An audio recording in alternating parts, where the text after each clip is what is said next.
करतो. आज आपण महाराणा प्रतापच्या जयंतीनिमित्त जमलेले आहोत.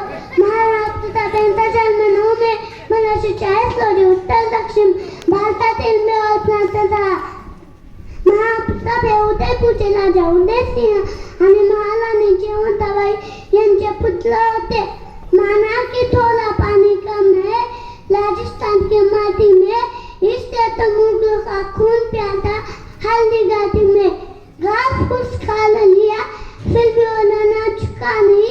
टांग कर दे दी उसकी लेकिन फिर भी वो चेतक रुका नहीं. महाप्रताप यांचा प्रिय गुन्हा चेतक होता.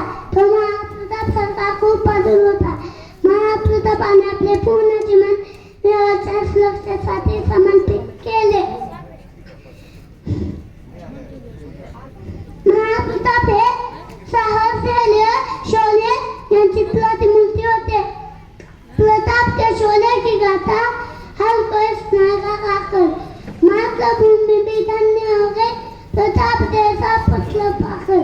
धन्यवाद.